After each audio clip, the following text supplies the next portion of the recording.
Welcome to I Still Call It a Lariat. This is a landmark episode. This is our first ever interview. With me, as always, Mr. Showtime Michael Wright. And joining us for the first time, he has been a friend of mine for a very long time. I consider him a brother in this business. Kekoa Mana. Kekoa, how you doing today? Doing good, man. It's a lot of pressure. It's a lot of pressure that you put me under. I thought I was just hopping on just another weekly episode, and then you give me this big build up, and now I'm kind of worried. I'm kind of nervous about it. I think There's you'll no, rise to the occasion. yeah, there's no need to be worried. But Steven, come on, you got to set him up for success here. You switched him? Is that what that was? Maybe. I don't know. He Listen, I wanted this episode to be big. This is huge for us.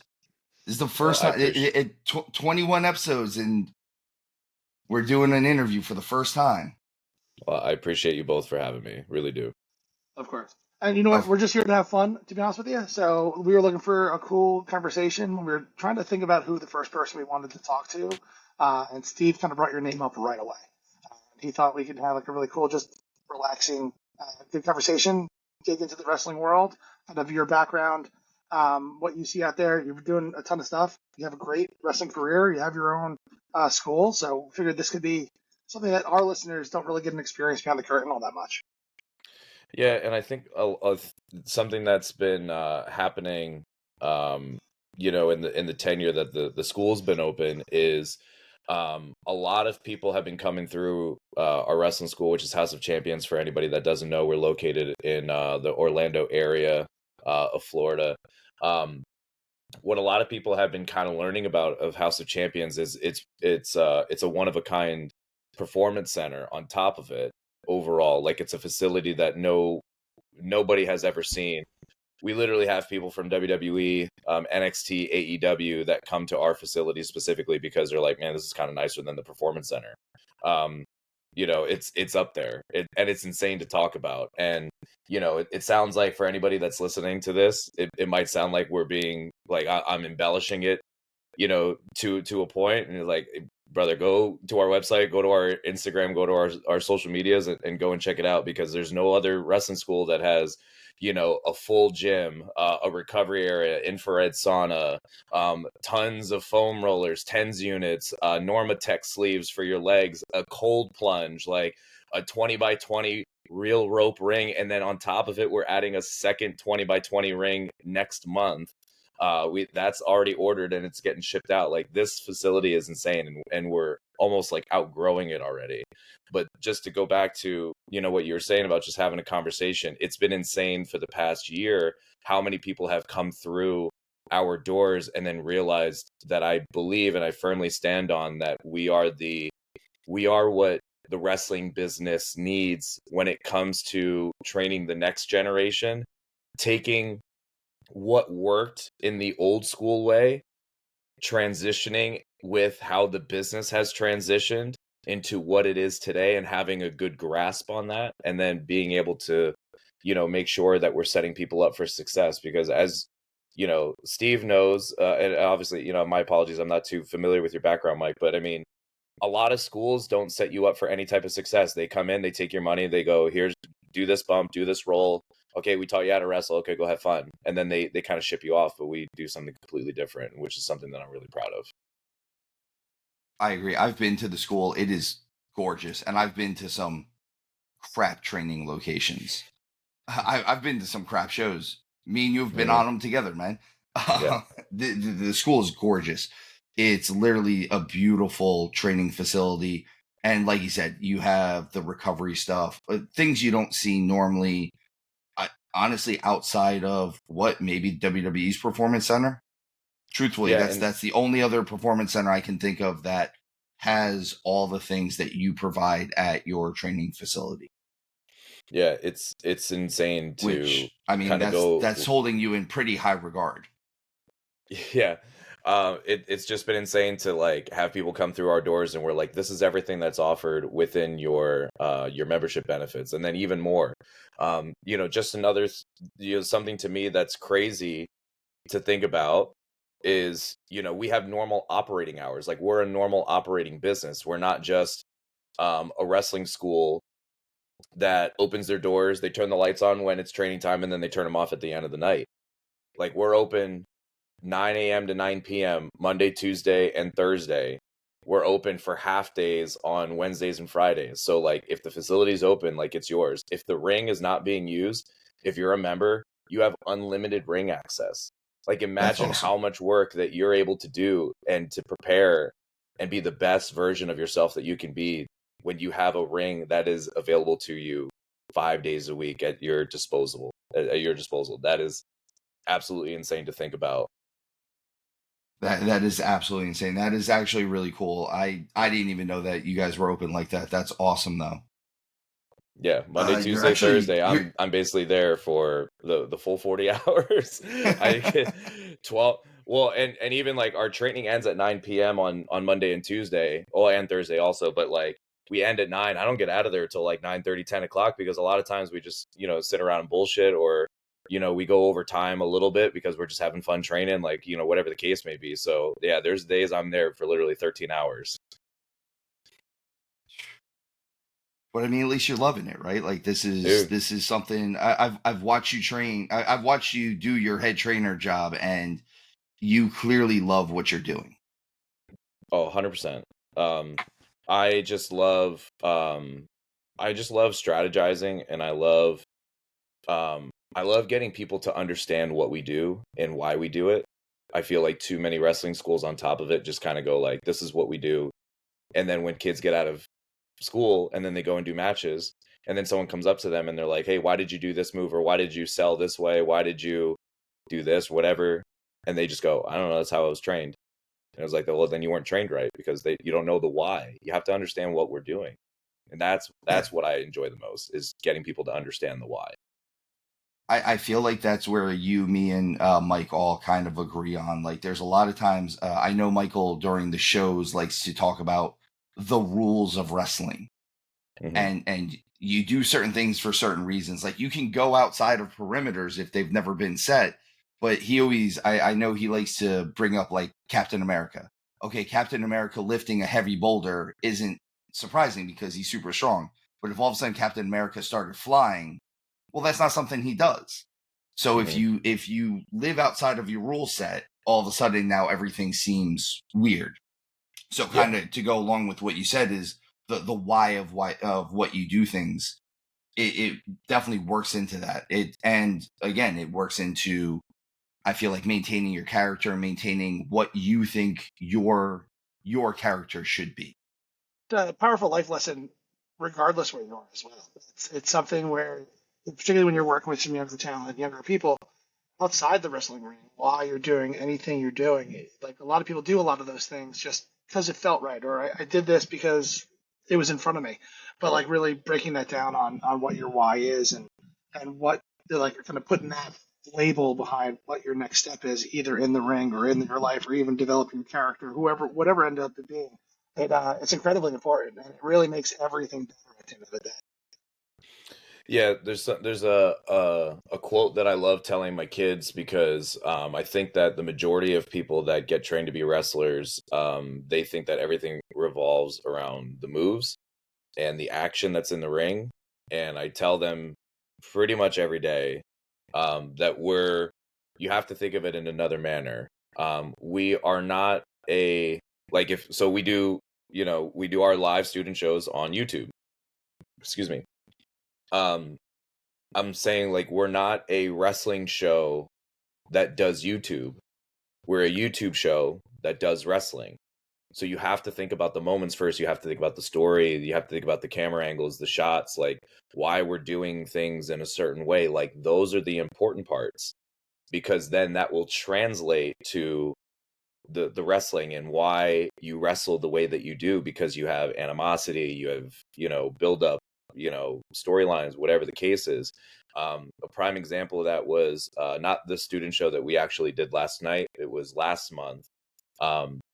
There was a great camera shot that we got when I put one of my students through a table, and the guy that he teamed with was his friend that I'm kind of like feuding with. It's one of our big babyface students. I had him handcuffed to the rope, And then all in one shot, you can see him handcuffed watching me powerbomb his friend through a table. And it was so poetic. We didn't even, like, you couldn't write this.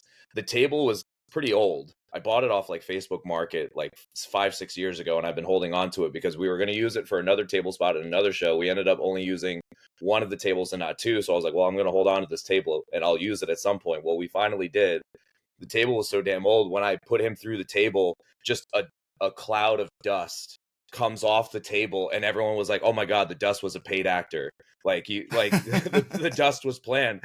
And it was just so poetic. But the camera shot was great. And that's how the live show ended. Just, Patty handcuffed on the ropes, just like basically almost in tears watching his buddy get killed. And I'm like, yeah, that's what we have to focus on, is those things, not the freaking moves, not like the 475s off the top rope and blah blah blah blah, and the 20 different super kicks and the 20 different Canadian destroyers, poison ranas, all that stuff. Like, yeah, that stuff's cool too. We can have that, but it's got to be in the right spot. It's got to be in the right moment. I love that you say that, because that's kind of what we preach on the show. Like, it's very funny if anytime that we talk about the show and we kind of go in and maybe critique, or in my case rant sometimes on what we think is wrong on what's going on, it's very rare that we rant about the actual wrestlers or the matches that they're in. It's usually how they're being booked or how the character is being presented. And that's always where we're at with it a lot of times, is like, well, why is this booking happening? Like, it doesn't make sense. This doesn't make sense to us. Like, and I'm very big on, I know a lot of times coming through the business myself, I was on a lot of kid shows, as we called them. Like, there were a lot of little kids. Well, how do you expect a little kid to understand what you're doing if I'm a grown man of 40 years old and I don't understand what you're doing? And I was in the business and I don't understand what you're doing.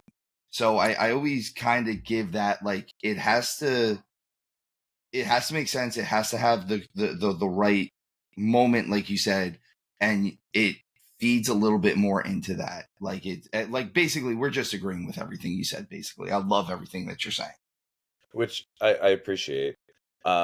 Sometimes though, I feel like I'm not saying that you are specifically, because I'm not sure what examples we're using here, but what happens a lot of times is people that have been in the business for so long, or have just been around wrestling for so long, so on and so forth, our vision is clouded. And what happens is we're looking at it through the eyes of a businessman, and we're not looking at it from the eyes of a fan's perspective. And here's a great example that I always use, and this is just my opinion. If people want to disagree with me, that's perfectly fine. That's their opinion.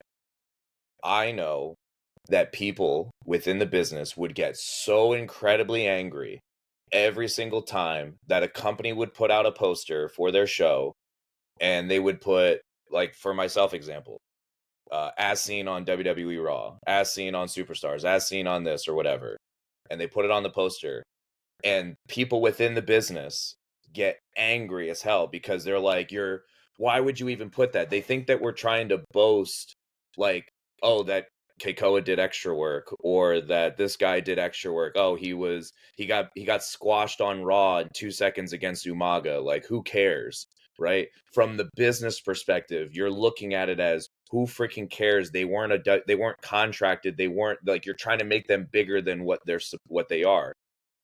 Yeah, the poster's not for you, idiot. The poster's for the fans. So you're looking at it through the wrong lens.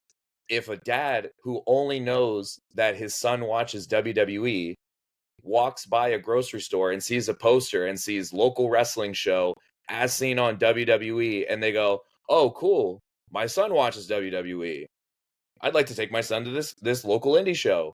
Who freaking cares? He got in the building, you idiot. Like, that's what I mean by, like, sometimes our vision gets so clouded by, we're looking at it from the business lens. The business lens is getting the fans into the arena. That's what we need to be focusing on.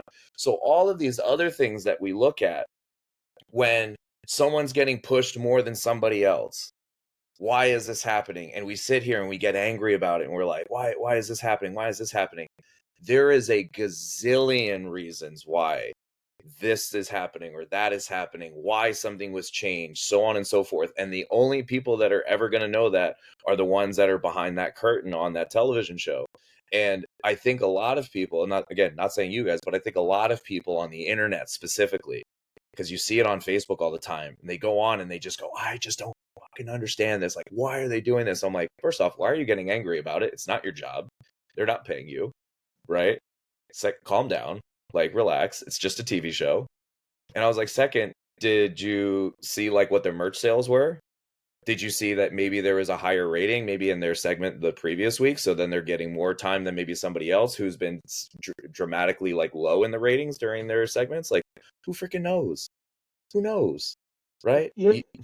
I've been a marketing person for a very long time. I've been doing advertising for 20 years. So your example is a perfect one for this, where you need to draw. You need to get people in there to watch your product and get people in there to understand who you are. I don't. Your example. We've never kind of crossed that area on our show or anything like that. But it sounds ridiculous. But you made it, right? You were someone who was in the ring with Umaga. Who cares if it was a 2-minute squash match? You were on TV. All of that's true, and that makes it more enticing for other people. I'm with you on that side, 100%. Those aren't things that we ever get into on that aspect of things. No, and I definitely don't disagree with you. We talk about a lot, kind of just getting asses in seats, which is what you were just saying. And if you get the asses in the seats, then who cares? And also, like you said, the dad who sees, oh, my son likes Raw, this guy was on Raw, let's get him in. Maybe all of a sudden you just turn this 10-year-old kid into an indie wrestling fan. And now he's open to this whole new world. And this world of wrestling that we live in now, it's gotten very small. It's easy to find stuff now. It's not like, when me, you, and Mike were all growing up, like you had to tape trade. You had to tape trade back then because the only way you were going to get stuff was if you went to a show and you found a vendor that had the Coliseum 1985 Ricky Steamboat tape, because you couldn't get it anywhere else, or an All Japan tape or a New Japan tape or something like that. Now you've got streaming app upon streaming app upon streaming app plus YouTube, TikTok, the world Reels, is right in front Twitter. of you. You can find whatever you want if you really want to find that, unless it was not videotaped at all. But this gives you all of a sudden this whole new world of wrestling by having this little kid see Kekoa, who was on Raw, who did extra work, but now all of a sudden he sees him in a normal match. He's not getting squashed by Umaga, and oh wow, I really loved everything that he did. And now he follows. I've had people who saw me on indie matches and then ate at my restaurant a little while later, and they became my biggest fans. Like they brought signs to the shows, like Steve's my favorite wrestler. I was like, this is awesome. Like, and not like when Showtime brought signs to the show and said mean things to me. That absolutely happened. That's true friendship. So one of the things that Steve gets upset about all the time in the podcast, I never do this, but he always does, is, how do you, like, particularly in your school, how do you teach your students how to kind of do lesson times? Like we see in the ring, and I know that there's a bigger picture with everything that you've been saying into it, but to lean into the moves a little bit.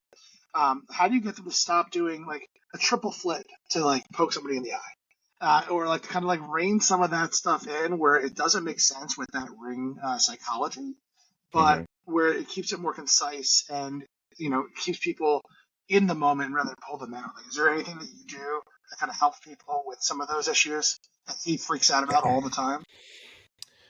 So the first thing Thanks, is buddy. that you got the shovel right for you. No, those were my words. I was just messing with you. Yeah, so something that I do right away whenever we have new students, doesn't matter if they have experience or not, because we've had people.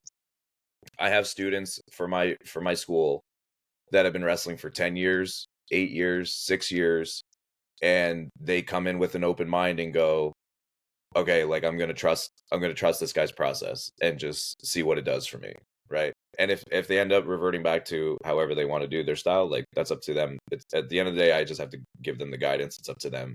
You know, lead the horse to water type thing. but I set the standard from the beginning. I said, hey, this is just my style. And that's another thing that I very much preach to my kids.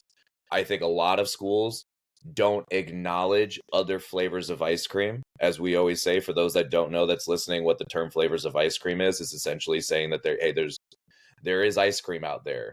Ice cream is wrestling, but there are many different flavors of ice cream. There's many different flavors of wrestling. There's chocolate, there's vanilla. You could say there's lucha libre, there's like British style, there's Japan strong style, if you want to label it as that. There's American, like there's so many different versions of wrestling. There's so many different styles of a wrestler, stronghold, technical, high flyer, whatever the case is. So now to go to that point of how do you stop somebody from doing 3 front rolls into an eye poke, right? Like, I set the standard and I say, hey, this is what my style is. This is my flavor of ice cream. This is the style that I'm going to teach you. But I'm not saying that these other flavors don't work. It just has to be put in the right manner, in my opinion. So we set that standard and we let them know, like, hey, we don't do that here. If you want to do that once you're trained and you go and do shows and stuff like that, then by all means, like, go ahead and do that. Some of those like absolutely crazy, ridiculous things, such as a triple flip into an eye poke.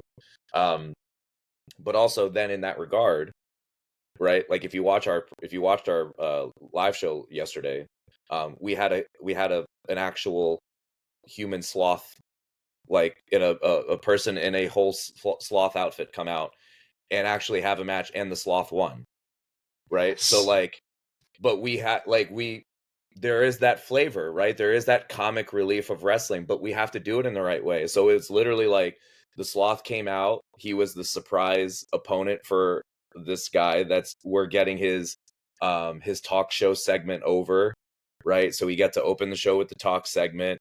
He says that the general manager, Miss Renee, has picked a suitable opponent for him tonight. The sloth comes out, he gets pissed off.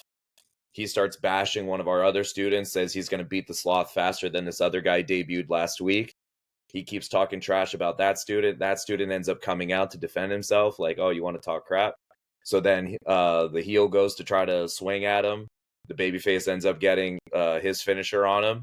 The guy's laying there. All of a sudden, Sloth comes in. By that time, the Sloth has finally made it to the ring. Referee rings the bell. Sloth just covers him 1, 2, 3. Like, we can have fun, and it can make sense, So we can have a little bit of both. I'm not saying that there's only one flavor of ice cream, but we just have to work with it. But we also do drills specifically, like, when we say like how to make the students do less.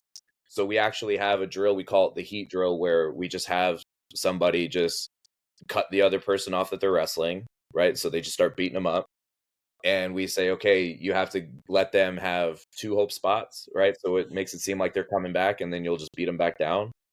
But then whatever moves you do during your drill, now everybody else that goes after you, they can't do those moves, because then it also insinuates as if you're watching a show and you saw someone do the 3 amigos. Okay, well then don't do the 3 amigos. If you saw someone do a German suplex, okay, don't do a German, or try not to. You know what I mean? Like, some moves can be duplicated depending on the style and this and that, but then we really try to show, like, hey, don't do a million moves, because now there's a million less moves that these other guys can do, because we've already seen it. So try to just work within your parameters. So it's another way that we just try to instill less is more, work, and just try to make the most out of the little things that you do.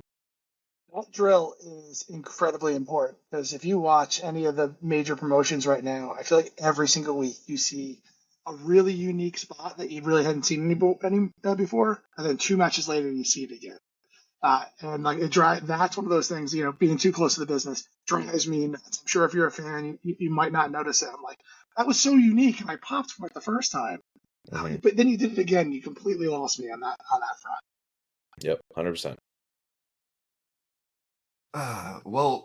Kekoa, you've actually managed to, just through talking, answer most of the questions that I had for you. The only thing I was really looking at was, one, do you have anything big coming up for yourself? Any big matches, any big seminars that you're trying to to help promote. I know you guys are doing the student shows. Actually, if I had gotten out of work a hair earlier last night, I was going to try to come by the student show last night just to come see you. Unfortunately, just life didn't work out the way I wanted it to for you. It's all good. As far as big shows coming up, so I haven't really plugged anything specifically, just because for those that do follow my career maybe more intently than others, or at least keep a hand on the pulse, we'll say, you might have noticed that I've actually dramatically wrestled less so far this year, but there's a reason for that. And again, for anybody that's been following me on social media, it's because I've been putting out these videos that are kind of like a little bit of behind the scenes of like what's coming. And overall, I don't want to give too many spoilers away, because it's going to be debuting, very, very, very soon. I'll say very, very, very soon. But without giving too many spoilers, it's essentially, like I have to evolve, and I've put that in some captions where you dissolve, or you evolve, or you dissolve type thing. So I know that I've been this version of the Hawaiian Warrior now for about 7 or 8 years at least. So again, it's time to give you something else. It's time to just, be a different version of myself. So I'm very excited about that. And to give you guys like kind of an idea of how excited I am, the actual plan started to go into motion May of last year. I had ordered new gear and new entrance attire over a year ago from this person. They told me it was going to be 3 months. It took 6. And to make a long story short, it was as if I gave the person like the design and saying like, here's what I want you to make. And then she closed her eyes and then just did the best that she could. It was nowhere near anything of what I ordered. Like, I was so incredibly mad. Like, Helen Keller could have done a better job at making this gear than this person. And I don't even, as much as it's rightfully so, like if I put the two pictures side by side and I made a social media post and been like, hey, don't use this person, like it would be very warranted. Very warranted. But I don't even want to be that person to be like, hey, this is the person. If somebody asks me directly and wants to stay away from them, I will, but I won't publicly bash them by any means. But it was terrible. And then I had to go to somebody else and then have them redo it. And then it was supposed to take 3 more months. Well, then it took 7 or 8 more months, or whatever the case was. And it's like, it's just been this long process of trying to be this new person, and it's been overdue for me. And then on top of it, every time, like, it's been messing me up, like, mentally, as far as like, okay, so if this is supposed to be done by this date, okay, then I'll do the photo shoot around that time. We'll do the video shoot. So I have to make sure that I'm at like my leanest at this point, so on and so forth. But then the jacket gets pushed back, and I'm like, well, now I just like super dieted for that. And I'm like, now and then I stress eat because I'm mad that it's not, and that's my vice. I stress eat. So then I'm mad that it didn't happen, and then I eat like 3 large pizzas like in a row. So whatever the case is, but I finally have my stuff. I finally did my promo shoot. I have new merch that's going to be coming out. I have new promo photos that are already printed. Like, everything is, the stars have now aligned. I'm just waiting for the date, and it'll be very, very soon. So once it hits, I'm very excited. I'm very excited for everybody to just see the video that we produced. I mean, like, just the shots that we got is just insane. I'm so excited about it. And to me, I've never put being signed by WWE or any major company on the back burner by any means, just because I'm coaching. It's always been like, hey, if something's offered to me, cool. Like, it's whatever's best for myself, my career, and my family. Because now I got the little ones. And to me, like, I don't like tooting my own horn by any means, but in my opinion, like, if I can be, I know I'm not in the better shape than, we'll say, 99% of the WWE roster by any means. Do I think that I'm in good shape? Yeah, I believe that I'm in good shape. My cardio level is I'm very, very, very confident in my cardio level. So between how I'm treating the business, how much I love and desire this business, how much of I want to just be all in with this, and then have this look, and then do all of these things. If this doesn't even get somebody to bat an eyelash, in my opinion, like then it's never going to be in the cards for me. Then maybe I'm just supposed to, like, maybe my destiny is to be, I just need to coach the next generation. Maybe it's going to be an age. I have no idea. But to me, if I looked at all of this stuff at anybody else, if it wasn't me, I'd be like, yo, someone's got to take a look at this guy. That's just how, you know what I mean? Like I said, I don't like tooting my own horn, but I'm not putting all my chips into this for no reason.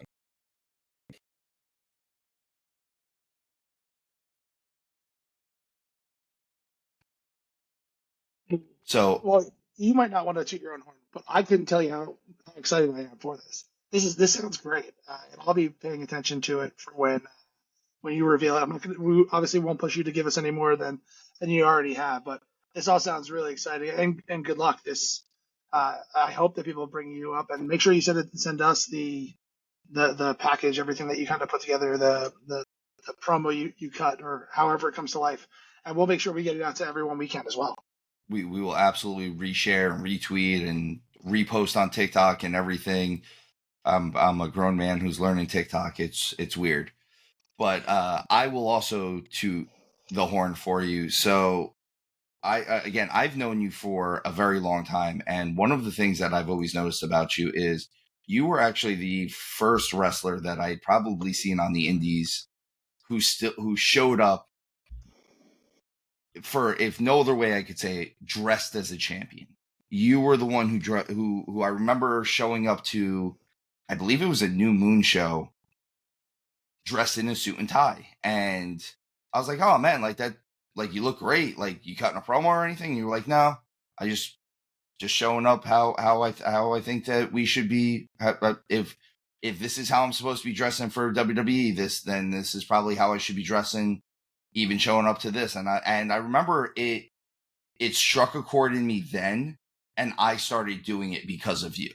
I started showing up in at least business casual attire when I was showing up to shows. And honestly, it was because you said that to me. And I was like, and that was almost 15 years ago. You said that. And I started doing it right afterwards. I would show up in a button down. I would show up if I was wearing jeans because I was flying somewhere and I was going right from the airport to the show. It was still nicer jeans, and I had a sport coat with me. Like, that was the world I lived in, because you said something and it just struck the right way. Well, it's insane that you remember something from that long ago, because I don't remember anything that I did last week.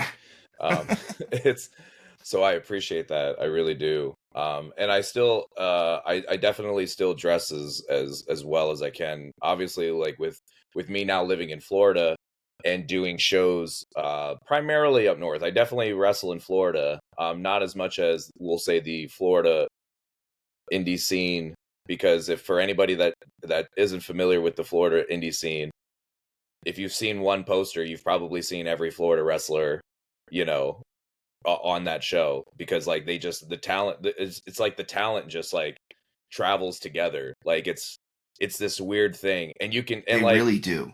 It's not a knock on like Florida. It's not a knock on, maybe it's just a not more of a knock on the guys that want it. Like, you keep seeing the same people on all of these different shows. It's like, well, that must be the group that's actually grinding, because I don't see any other Florida wrestlers really stepping up. From Orlando to Tampa, it's only 2 hours. Like, us living in the tri-state area up in Pennsylvania, like 2 hours to New York, 2 hours to New Jersey, 2 hours back to Pennsylvania, 2 hours to Delaware. Like, we're all in that area. So like, of course, like, you're always going to travel to all these different states, but it was easy. Like Florida, I get is bigger, but the Panhandle's 5-6 hours away from Central Florida. Like, it's still an average drive to me. Like, it's just crazy that I don't see more Florida wrestlers. But yes, I do still dress nice. It has changed a little bit, as far as like, I like to do a little bit more of like a business casual, not because I don't not like I still love wearing a 3-piece suit. Like, when I have a 3-piece suit on, I feel great. But also, Florida is 110 degrees, and wearing a 3-piece suit in 110 isn't always what I would like to wear. So it's now changed to maybe like very nice like dress, like jeans, like a white like a V-neck shirt and a sport coat over it. You know what I mean? Like something where like you still like, you know, I have nice dress shoes, like something where you still look nice, but you know, you look professional, but it's not as heavy in Florida. So Listen, man, you wear a 3-piece suit in Florida, you're blown up before you ever wrestle. yeah, I'll sweat right through it. Like, yeah, and I used to do that when it was hot up in Pennsylvania, but hot in Pennsylvania is just a completely different hot in Florida. It's It's something completely different. you can't do it all the time, especially you don't, and a lot of times you don't even know if the building's going to be air conditioned if you wrestle in Florida. So then on top of it, then like, you know what I mean? Like that's another thing you got to think about. It's a little bit different. So that's why another reason that my attire has changed a little bit over the years, but you know, it still dress as nice as possible. I still want to look different than everybody that's coming to the show. I mean, I've always appreciated it. And I mean, as far as your gear goes, I thought you've always had like really cool gear too. Like again, you've always done very professional things. I always liking your style, and I know you've said it in the past that this is a compliment when I say this, but there are very few people that I think are as smooth as you in the ring, and a lot of your stuff I liken to, I guess, another Hawaiian, and that would be Ricky Steamboat. I honestly, You mean my dad? yes, That's what yes, I your call him. dad. He doesn't know that, but But I always say Steamboat, you and Steamboat have such similar styles, and like, but not even just the fact that you wrestle a similar way, but the smoothness in which you wrestle is on that level. And Showtime knows this. Steamboat is my all-time high. That is my guy. So me saying that about you is always a huge compliment in my mind. Is that like you're my Steamboat. You're the guy that I knew is being like that good, which is insane that I've known you this long and you've been that good for this long. well, anytime that my name is in the same conversation with him, is it doesn't matter if Steamboat's your top guy or not. Like that, it's insane to think about. Which again, super appreciative of that. Yeah, I think it was something early in my career, like when I first started, and I don't know if it's just because, you know, I look like Steamboat, but just a lot of people would give me that comparison. And you know, maybe they were talking about wrestling, maybe they were just talking about looks, I don't know. But then because I was getting it so often, then I started gravitating towards his style, and I started gravitating towards you know, his just what he would do. And the more that I studied Steamboat, because I didn't grow up watching Steamboat, you know, like he had transferred over to WCW by the time that I was like really remembering WWF at the time. And I was a hardcore WWF anti WCW. So I never really got to watch, you know, Steamboat growing up. But then when I started studying and everything of that sort, I started realizing like this guy is like the ultimate babyface.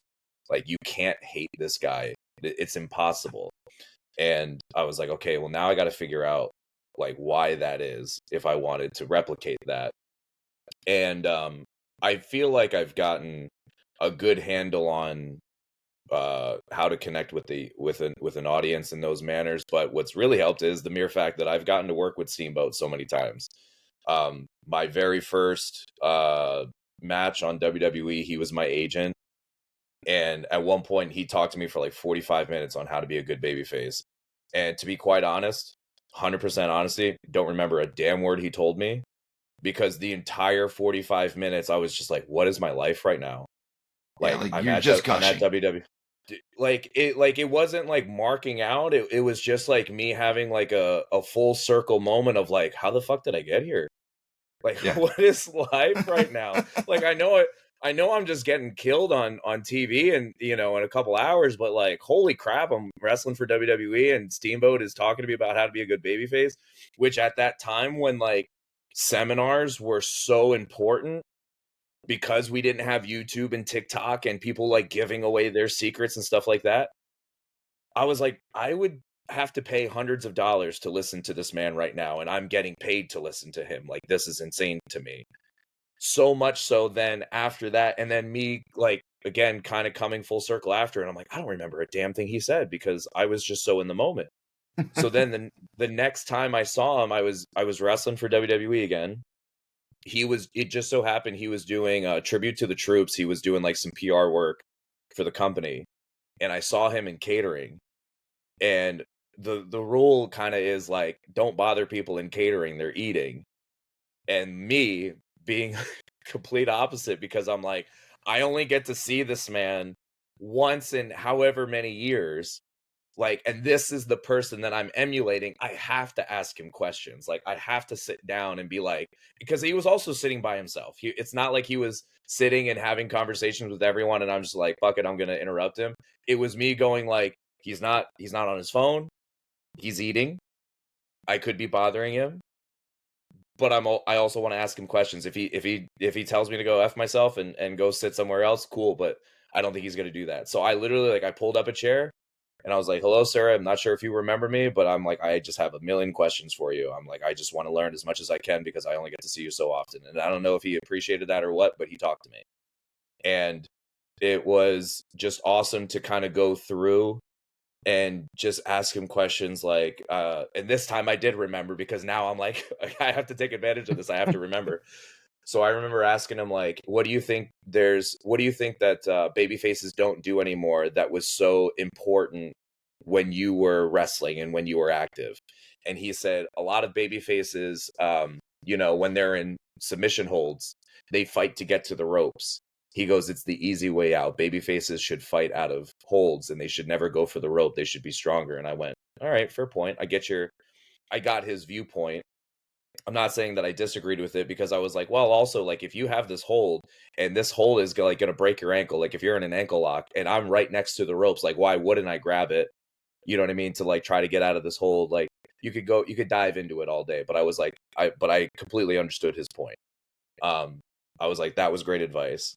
And something that I'll always cherish, this is one of my favorite stories, when I was asking him more about, like, okay, what are some other things that you would always do that you thought were super important that baby faces don't do anymore? He said, you know what happens, what a lot of times, he goes, when baby faces get poked in the eye, it's like 3 seconds later, all of a sudden their eye works. He goes, you ever get poked in the eye? He goes, your eye doesn't work for like 5-10 minutes. He's like, it's terrible. And he goes, do you know what I would do if I ever get poked in the eye in the match? And I said, yeah, you would roll out of the ring to avoid getting beat up by the heel. And he just kind of stopped and he looked at me and he goes, you've been studying. and I said, yes, it's you. Like, I'm trying to be you. Like, of course, like, I noticed that. And they would put it over on commentary. Anytime he got poked in the eye, he would roll out, he would do this, and he's trying to sell it. And they're like, oh, Steamboat's trying to buy himself some time while he can't see out of that eye. And then he would roll back into the ring. The other guy would come in, he'd throw the Steamboat arm drag, he has him in it, and then he would go back to selling the eye while he's got him in the hold. And the greatest part about this whole thing, as he's explaining it to me, and I already proved that I know what he would do, he goes, yeah, I would sell my eye. He's like, I'd roll in, and then verbatim, he goes, I'd give him a Steamboat arm drag. And I'm like, called it a Steamboat arm drag. He's fucking best day of my life. Like, it was so cool to just hear him say that. Something I'll absolutely all never of a sudden, forget. everything that you wanted for that exact moment just happened. Like, it was, dude. Hearing Steamboat call it the Steamboat arm drag. Dude, I still geek over it. But that's how much, like, I'm like, okay, like, I have to seize this moment of learning from him in this, and that's why I remember these things from that time, because I got lost in my full circle moment before. But yeah, absolutely. I love that guy so much. And I got to do another seminar with him in New York. I took, and I said, fuck it. I took the picture. There's very, very few wrestlers that I took the picture with. It's definitely one of those rules now that I've absolutely changed. I always take the picture, or at least try to remember to. Yeah, man, I can't say nothing. The highest regards of that man. I wish he was my real dad. That's what I can say. I mean, I'm just happy we got this story out of it, because that was awesome. You said, he calling it the Steamboat arm drag. That's phenomenal. That's Best all day I of my need. life. I can't wait to see him and tell him that I was talking to his son the other day. So I'm gonna be on the lookout, see if I can find it. I won't throw into the bus like that. I did have a question for you, if you don't mind. I know that you're going forward into a new kind of a new image, all that, and again, not trying to go into that aspect of things. But I was really curious about something you used to do in the past a lot, and I'm not sure if you still do. And apologies if you still do it or are going to continue. But can you tell me a little bit more about the volcanic ash? Like, I know Hawaiian culture Mhm. is big with everything you're doing, but you kind of did the volcanic ash on you and within like kind of like a ceremony aspect of the ritual of it. And it's something I know next to nothing about and would love to Mhm. know kind of the significance, why you did it, and like what you feel like it did for you and for the story and everything. It's definitely something for commentary. So the volcanic ash is real. So it's real ashes that I actually put on my body, and it has nothing to do with like I'm trying to be more real or anything like that. Like it honestly just like it worked better. Because I don't want to use face paint because I want it to come off easy. I also don't want to stain someone else's gear. Um, and I actually tried like when I first thought of the idea, I actually got like charcoal like pens, like what artists use, Mhm. and I thought like that was gonna work, and it wasn't really working. So like literally one day I just like burned a bunch of wood. This was in like 2015. I burned a bunch of wood, and it turned black. And I just got a couple Tupperware containers, and I just put all the ashes into it. And I literally have the same ashes from 2015. I'm still using them. That's how much wood I burned. Um, yeah, and honestly it works great. I just put it on my hand, I put it on, and it wipes off clean. Like I just use like makeup wipes to take it off and everything like that. But the significance of where that came from was when I was studying the history of Hawaiian warriors, and just different anything that I could pull into the wrestling world. They would actually use the volcanic ash, um, that they would put it on their bodies right before battle to connect them to the gods, to give them the strength, endurance, quickness, everything that they need in order to win their war, to give them all of the attributes that they needed. So I was like, oh, that's easy. Like I can easily translate that to wrestling. So anytime that I knew that there were commentators on a show, I would give them that note, like, hey, if you wanted to talk about this, like here's something that you can do. And the guys at Evolve, when I wrestled for them, like super appreciated it. Like the amount of notes I gave them, because it was my debut at Evolve. So then it was like, do you have anything? And I'm like, I have a ton of stuff. Here's everything about my character that you can put over. And maybe that was another reason why, like, I was going to stick around to Evolve until 2020 came around. Um, but yeah, I absolutely love doing it. The past couple months, I've actually stopped doing it on some shows, just because that's another part that I'm kind of like, I'm still going to be doing the ashes, but I'm changing the look of it. So I kind of wanted to get rid of it so that when I change it again, they're like, oh yeah, he hasn't done that in a while. Oh man, that looks way more badass than what he was doing before. So it's still going to be part of who I am. It's just evolved a little bit. Very Very cool. cool. Very Yeah, cool. it was one that I just like for me personally, I really didn't have much experience with it and wanted to know more, which is awesome. Thank you for sharing that. Yeah, and it was funny too. Like, um, I one of my very few interactions with QT Marshall, like I had gone to the Nightmare Factory to like go train and see if I could like get on Dark at the time. Um, we had a conversation about it because I was showing him promo pictures, because he was like, yeah, like, you're good in the ring. He's like, let's get you some dark matches, so on and so forth. And then I was showing him like my promo photos, and he actually told me to stop doing the ashes. And he was like, yeah, we have Darby Allin on the roster, we have Sting, like we have all these guys that like already paint their face. And I was like, well, just to give you a little bit more clarity, it's not paint, it's ashes, and like this is why I do it. And he was like, yeah, but we can't talk about that on Dark. So he's like, you should get rid of it. And I was like, okay. Like, I don't, yeah, so I didn't put I it was gonna on say when the only episodes of Dark that I watched were actually the ones you were on. So I didn't do it because he told me not to. And I was like, well, if something ends up coming about, like I'll bring it back up. Like if you know what I mean? Because I think it is part of my character. It's not just, no offense to Darby Allin, but like Darby Allin paints his face because he wants to, because he thinks it looks cool, but it's not like part of his character. As far as like, there's no, to my knowledge, again, I don't know everything about Darby Allin, but like if I look at Darby Allin and I get that he's like this punk skater, character, and then he paints his face, I'm just like, oh, okay, it's just because he's like, punk demonic type of person. Like, okay, like it kind of fits, but I don't think that there's any significant story behind it. Whereas like mine actually has some type of story and significance behind it. So I'm not saying that he shouldn't and I should, but what I am saying is like, I'm not just doing it to look cool. There's meaning behind it, if that makes sense. And it looks incredibly different. There's no confusing the look of the action and the paint. I think there is a stark contrast between the two of them. So.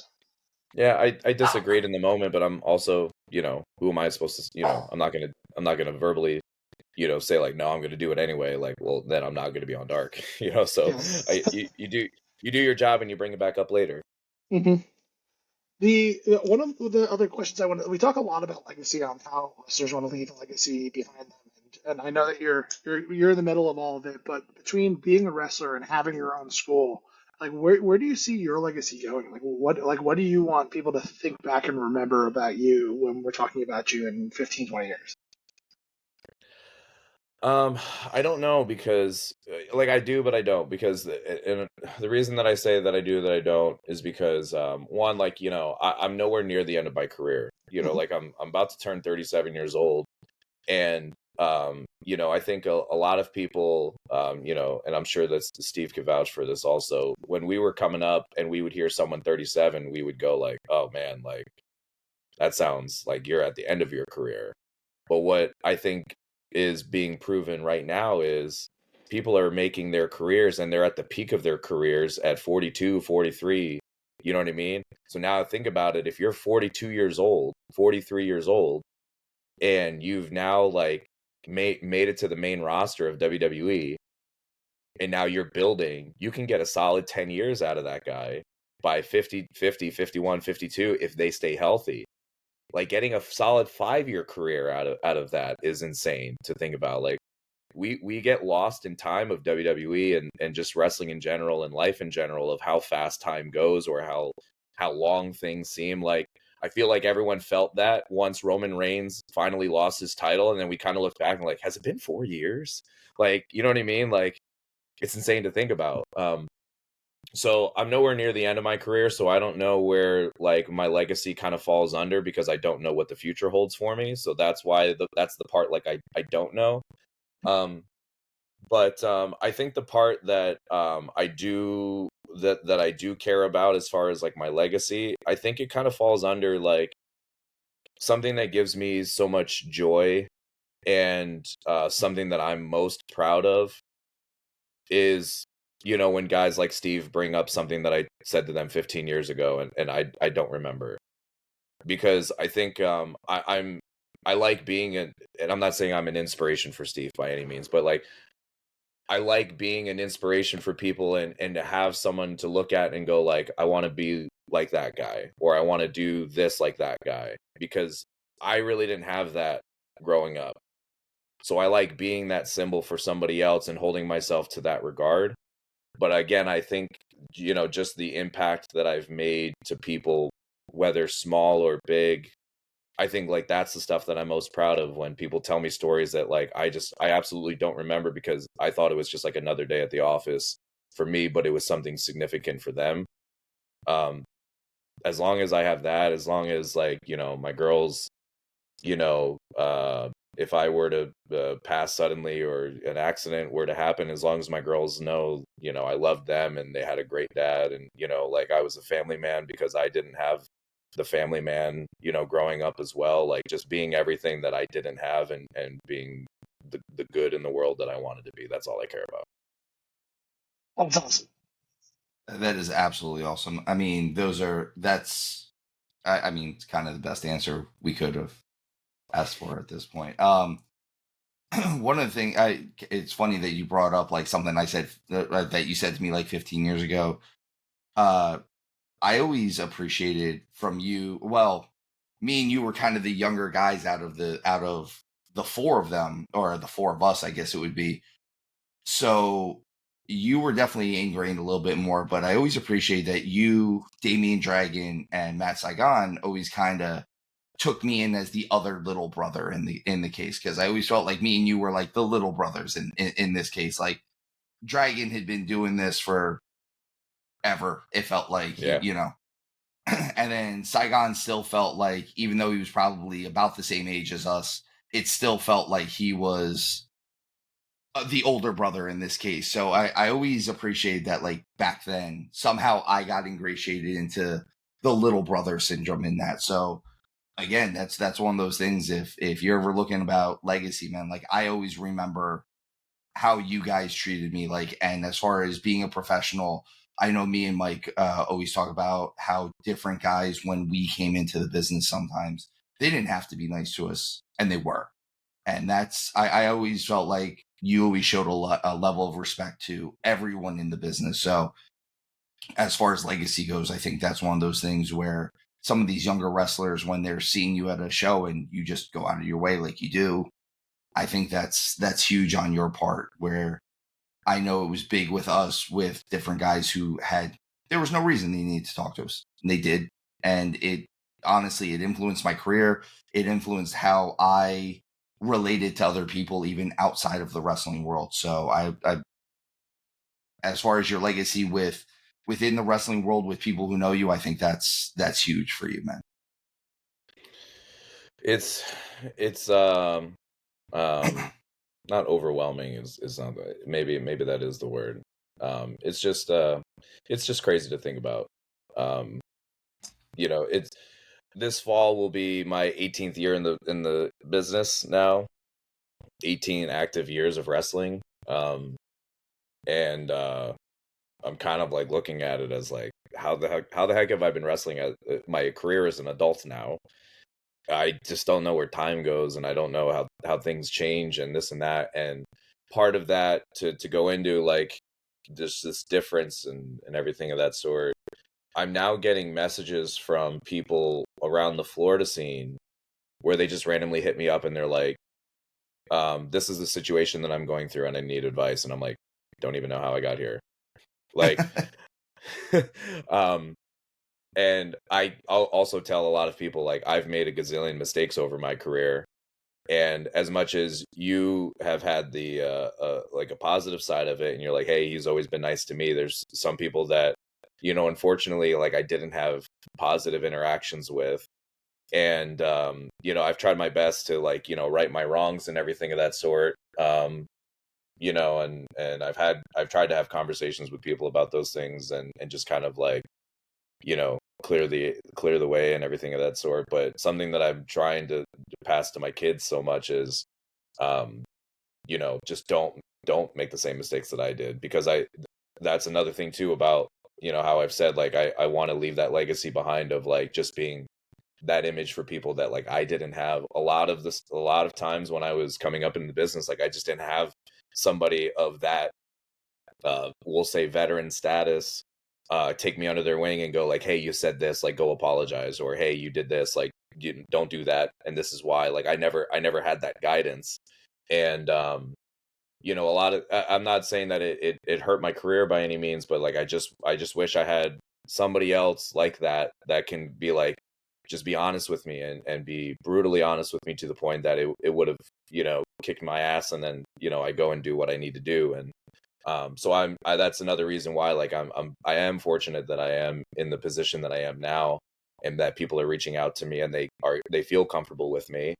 Because again, I don't want them making the same mistakes that I did, because I don't want them, I've made mistakes that almost made me like think about quitting, because I kept screwing up, and I was like, man, I just can't get this right. But then I had to figure it out on my own. Business is tough, man. The business is tough, but if I can be like the little bit of light for somebody, then again, that's all that matters to me. That's amazing, man. Like I mean, like I said, that's a great legacy to have. And I know we don't want to cut you off too much.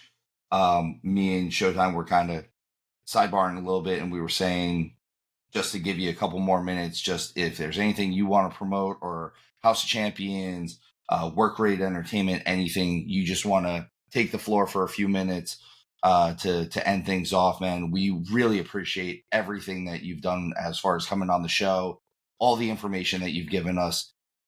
I know I've been pushing it as, if you're involved in the business anyway, this is definitely one of those episodes that you should listen to or watch as far as our YouTube channel goes and things like that.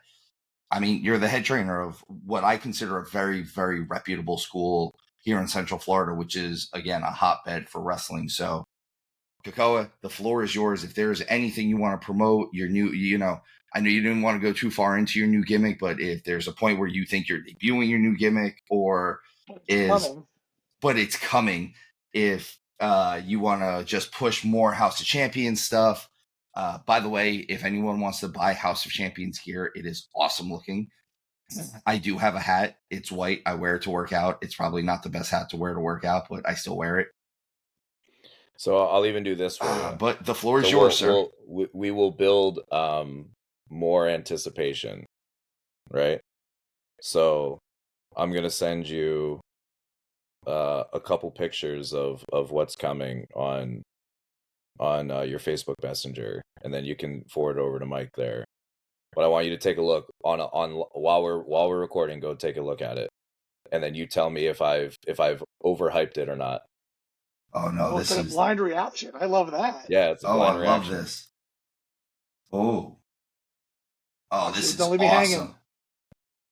All right, yeah, you gotta forward it over so that he can take a look at it as well. But that's what I mean by I'm like, this is just something completely different, like. But while we're waiting for Mike to get those pictures, again, as you said, the floor is mine. So, like I said, I'm very proud of House of Champions. For anybody that's thought about, chasing their dream and, being a professional wrestler, I can't recommend House of Champions enough. And yeah, I might be biased because it's my school. But as we've already talked about, like, just House of Champions is just something that no other school is offering in the entire country, in the entire world. There's a reason that we have the standard that we do and what we're doing. And the quote that I always tell everybody is that if you got that voice inside your head that's continuously telling you something, and it doesn't even have to be wrestling. If you've always thought about opening up your own restaurant or a food truck or anything of that sort, cleaning business, like whatever the case is, if you have that voice in your head that's constantly telling you you should be doing this, and you're not doing it, then you got to stop ignoring that voice in your head, because it's there for a reason.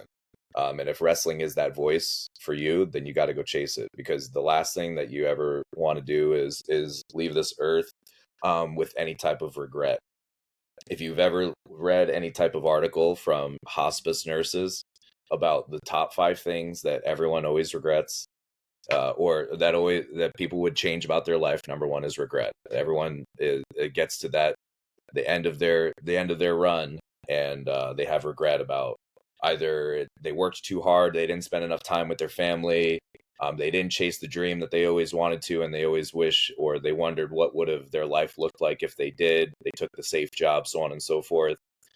That's how I kind of live my life. I just want to make sure that whenever my final day is, I have absolutely zero regrets about anything that I've ever done, and I can say it's given me so much joy and happiness. So if that's wrestling, come check out House of Champions in Florida. As far as you mentioned, Work Rate Entertainment. So as far as for anybody that was wondering what Work Rate Entertainment is, so I did have a rental company. I would rent out rings, entranceway, PAs, systems, radios, production equipment. I had all of that. But unfortunately, I closed Work Rate Entertainment. I sold everything to the school because the school needed it more than everybody else, and I wanted to invest into the school. So I sold all of it. So Work Rate Entertainment actually is no more. I no longer do rentals. But as far as, for me and upcoming shows, I do have a lot of upcoming dates. But I will be announcing, the majority of them within the next, we'll say 2-3 weeks. Once this new me kind of makes its appearance, then all of the normal graphics will come out, all the new merchandise will come out. So just good stuff on the horizon that I'm very excited about, and just seeing where this next chapter kind of takes me. But I appreciate you both for having me on, absolutely, and appreciate just having the conversation, because I can talk wrestling all day. This new you is awesome. These 3 pictures that I got are, I'm trying not to cut you off as I'm about to burst. These things are awesome. I'm so excited. Make sure that you let us know when you debut it, so I can make sure I watch it in real time. I don't want to go back. This debut is going to be something special. Thank you, man. That's what I mean. Like, I don't like I don't like tooting my own horn or anything of that sort, but like I'm just super excited about this, and I'm very proud of the work that it's come to finally get to this moment. So I'm very I mean, excited. you don't have to do it because we're over This here. is so cool. This is Now, really cool. I the love worst it. part This is is now I awesome. can't tell anybody. Like I Yeah. can't show Yeah. anybody these Yeah, pictures. like I have to go promise delete you I the won't. pictures now. Thanks, man. You can hold on to them because at some point, you know what I mean. Like I'll debut them and then you can use them. So Oh man, but this has been amazing. Thank you so much again Thank for you. doing this. We really appreciate it. I know we said it was a big lead in for this, but this is really important for us that we started this. This is kind of, I said it on the show that we recorded yesterday. We're going to kind of do a summer of interviews, and this is going to be kind of a new bonus show platform for us a little bit. We're going to do a little bit more interview style stuff, and you're our first, man. There can only be one first, and I wanted it to be you. Realistically, this was exactly what I wanted. Well, thank you You know, we guys. do this show just to have fun. Like we really want to have fun. We want to let more people experience wrestling world, and you absolutely killed it today for us. Thank you so much. Absolutely, guys. Can't thank you guys enough for me being the monumental first. I appreciate it. Inaugural, right? You've set a big precedent for people now, man. Like this is gonna be. I don't know other people Follow in that. that. Sorry, Yeah, exactly. Had to pull out the Shawn Michaels there. Yeah, you just Shawn Michaeled Undertaker the rest of the crew. That's fine. He's a favorite of mine as well, so had to make sure. All right. Well, Kekoa, it has been a pleasure. Fans, anyone who's listening, watching, all of that, we obviously appreciate you. If you enjoy what we're doing with this, as always, hit the follow, hit the likes. I will have in our descriptions links for House of Champions, for Kekoa's social media stuff. Always, we always promote friends of the show, and obviously he is not just a friend, he is part of the show now. So, okay, thank you so much. Showtime, as always, I hate you, but I'm stuck with you now. You know you love us. Guys, have a good one. I'm gonna close this out now. Thank you all.